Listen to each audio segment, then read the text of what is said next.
Gemma, over to you. All right, thank you, Alistair. Hi, everyone. Welcome to Out to Lunch with the Outlier. My name is Gemma Ritchie, and I'm one of the data researchers here.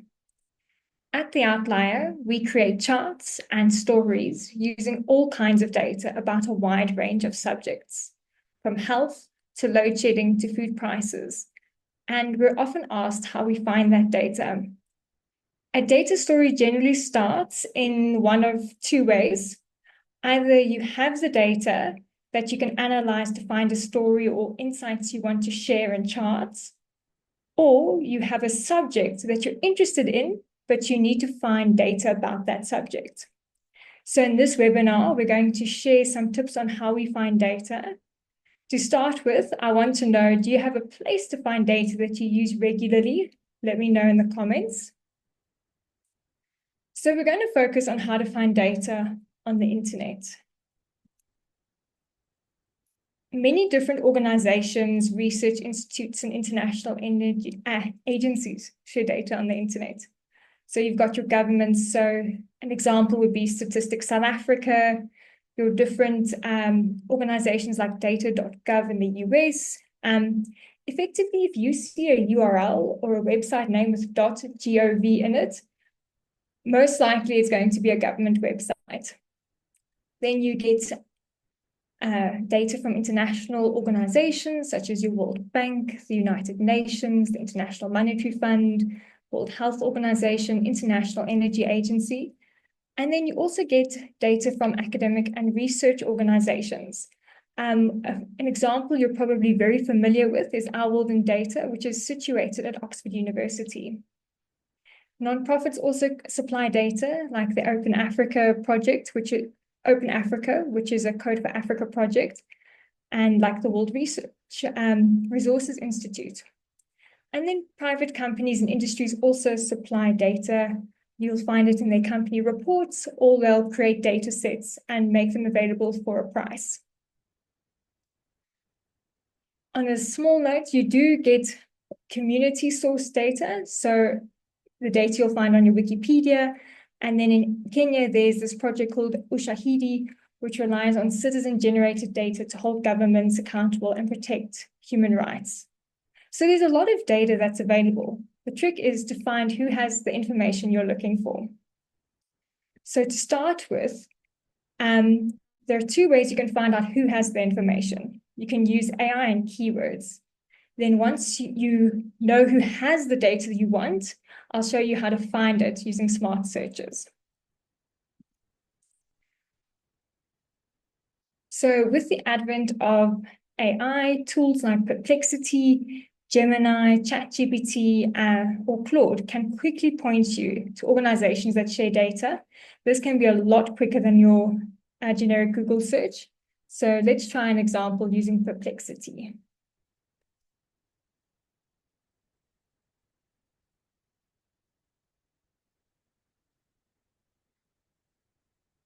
You can still all see my screen. Just send me a thumbs up.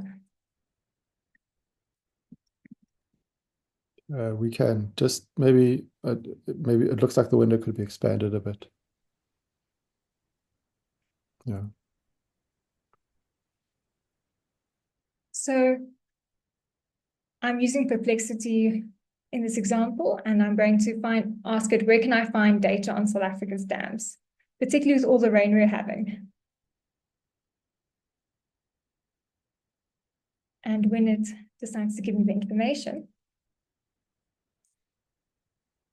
you'll see that it's given me quite a lot of information. And what's fantastic is that it's giving me a little description of what the information contains. So it says, okay, there's the Department of Water and Sanitation's Hydrological Services. There's the National Integrated Water Information System. There's Open Up, Water Resources, and then there's the Food and Agricultural Organization. So it's giving me a lot of potential sources for the data. And if I want to go further, I can click on it, and then it'll open up a link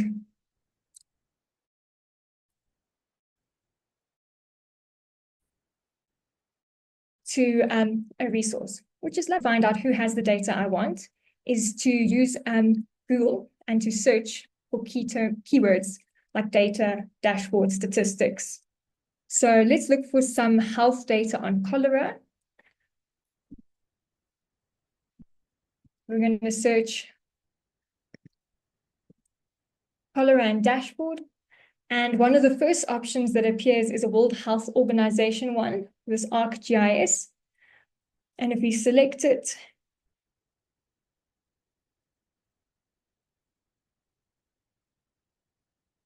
it'll open straight to a dashboard.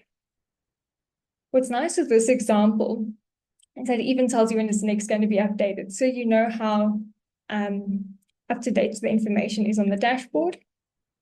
And there we go. Here you've got global cholera cases. And if you want, you can download the data.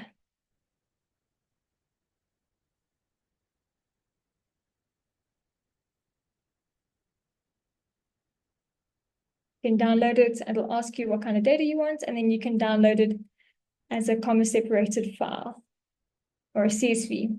But I'll show you what that looks like in a little bit.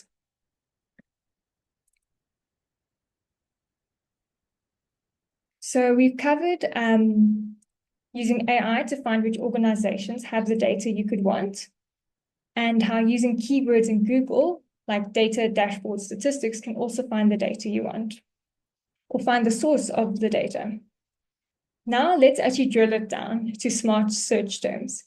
This is vital, particularly when you're looking for data and you don't have time to go through hundreds and thousands of Google links on a web page. You want to be able to find what you're looking for pretty quickly.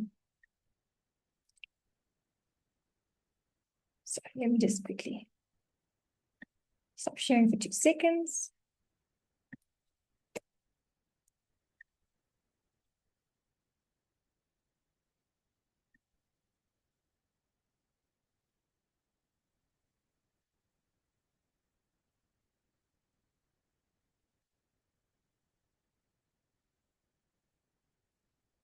So now, if you want to find specific data, you can use keyword searches. So for instance, if you were looking for mining employment in South Africa, you could use the keyword data. And you'll see you get a lot of different sources of information. You get stuff from the Minerals Council, Statista, Statistics South Africa.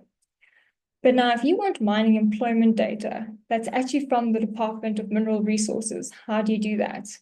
So one of the ways is to use a site search, and that's where you find out what the website address is for your what you want to look at.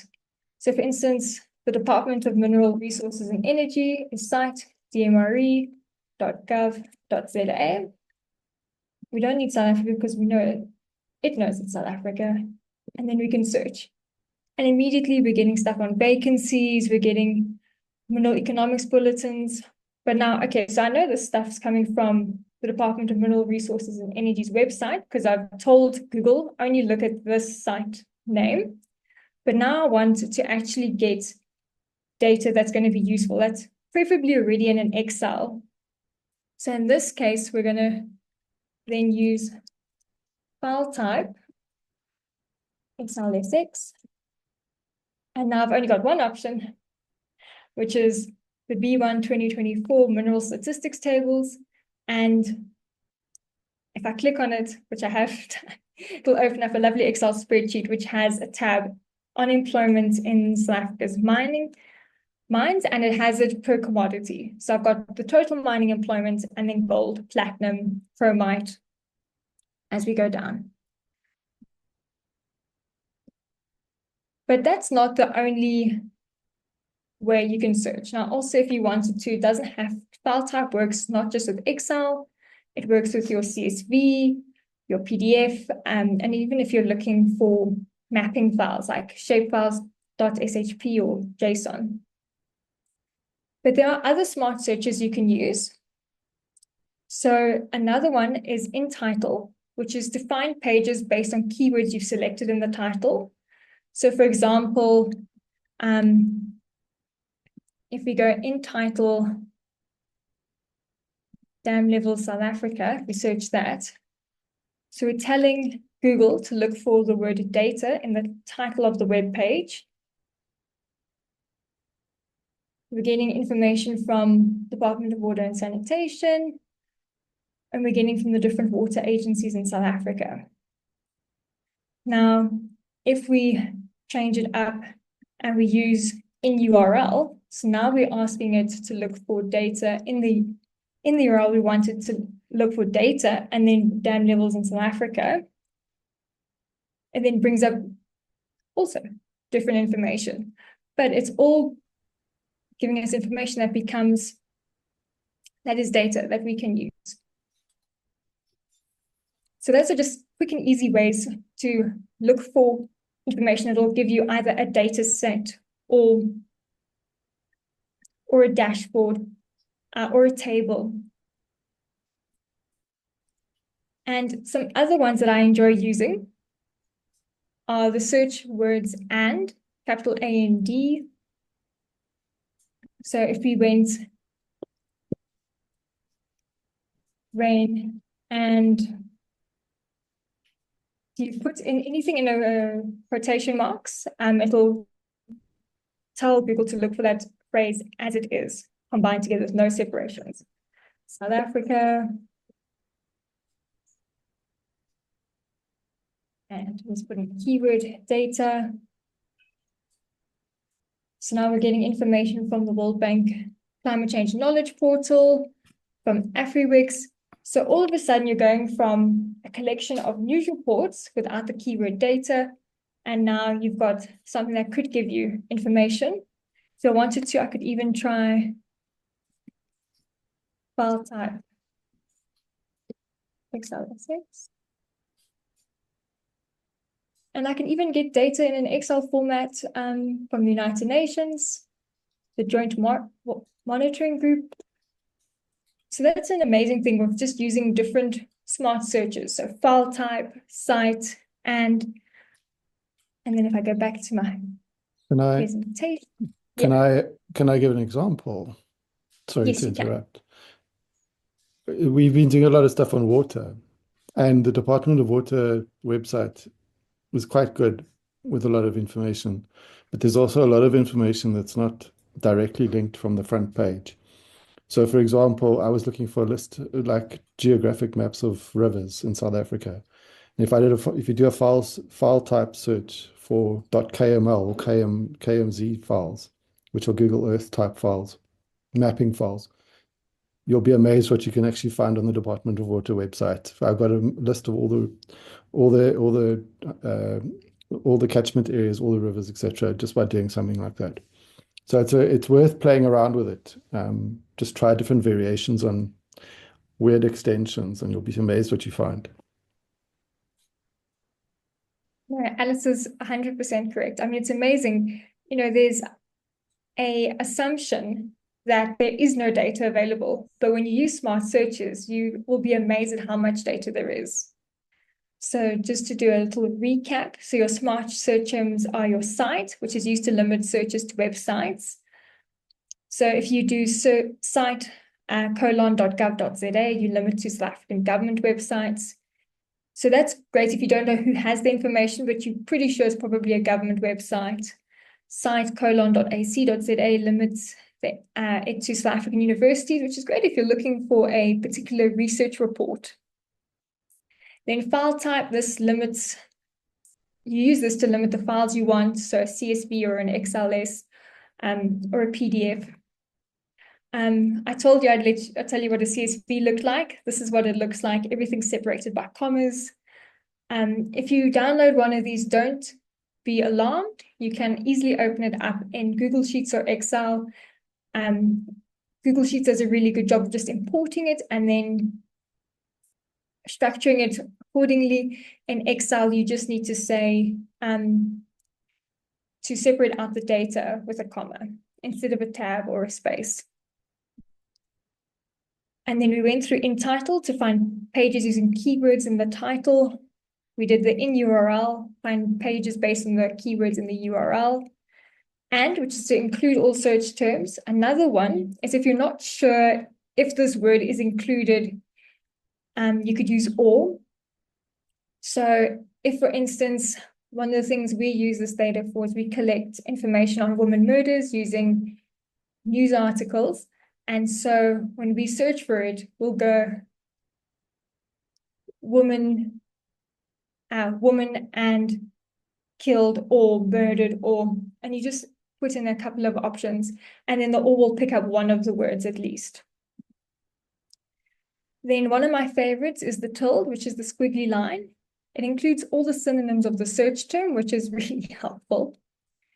An asterisk can include variations of the word for the search term if you put it next to the word, or if you leave a space like statistics, space, asterisk, space, South Africa, it acts as a wild card. So it'll find what will fit in there. And then quotation marks to include a phrase specifically. So which is great if you're looking at like South Africa as a country name, but also if you're searching for particular names of, like, for instance, I knew that the mineral statistics is produced by the Department of Mineral Resources and Energy, and I wanted to find older data.